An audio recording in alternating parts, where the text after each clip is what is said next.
The grieving family of a Taranaki woman say heads must roll after a series of emergency department failures before her death.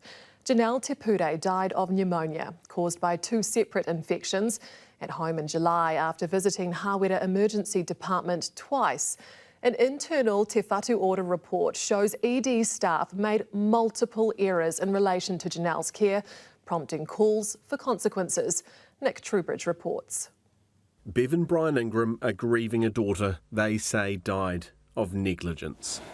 She didn't deserve this at all. She had so much good in her. And they took her life. Not acceptable. This is 38-year-old Janelle Tepure, a mum to three young daughters and soulmate to husband Marley. Don't want it to happen to anyone else, and the staff at ED need to be held accountable for. Something needs to happen. The family are talking about Janelle's treatment for flu symptoms here at Hawera's emergency department in July. You know, her life was lost through their blatant negligence. It's just terrible. Janelle showed up to Hawera Hospital's emergency department on two separate occasions earlier this year, firstly on July 16 and then again on July 18. But a report shows the care she received here was seriously lacking. There was a failure to recognise she was deteriorating, a failure to recognise the gravity of her illness, and a failure to elevate her care. And those things represent the tip of the iceberg. That's because the Te Whatu Order report also shows further investigations would have been advisable, including consideration of an antibiotic, investigations to rule out sepsis, a chest x-ray, a blood test and a urine test. Additionally, no oxygen was given in response to low levels. An initial primary assessment was not completed. Then there's the incomplete risk assessments. The report showed Janelle was not reassessed by medical staff before being discharged on July 18. Janelle died on July 19. Beverly remembers her daughter's last words. They don't care. That was her last words to me when I stopped her at 2:30 in the morning. I wanted to ring the ambulance again and she said, they don't, I've been twice. What are they going to do? What are they going to do? They don't care. A lack of care with devastating effects. She just loved her little girls. She did everything for those girls. So full of life.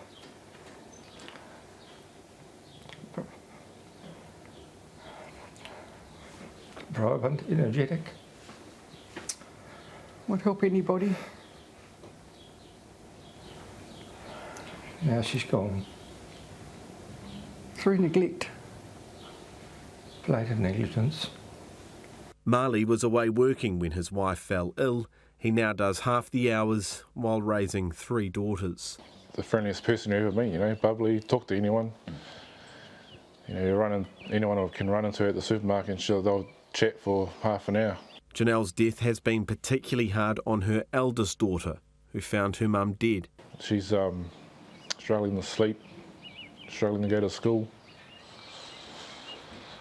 And it just puts a lot of pressure on me as well. But I've just got to do it for them, do it for Janelle. Te Whatu Order wouldn't be interviewed as the case is before the coroner, but in a statement said it would like to recognise the death of Janelle Tepure and the deep impact this has had on her whānau and friends. It added, "We always encourage patients and whānau to contact us directly if they have concerns about their own or their loved one's care, as the family have done in this instance." But Bev, Brian and Marley want heads to roll. The families complained to the Health and Disability Commissioner. Meanwhile, staff responsible, including a doctor, are still working at the hospital. That's a kick in the guts, the family says. Her life was lost, it shouldn't have been lost, and just through their negligence. And the community needs to know this, you know. They've got to get their crap together. A young mum failed by the system her family trusted. They're now left to pick up the pieces.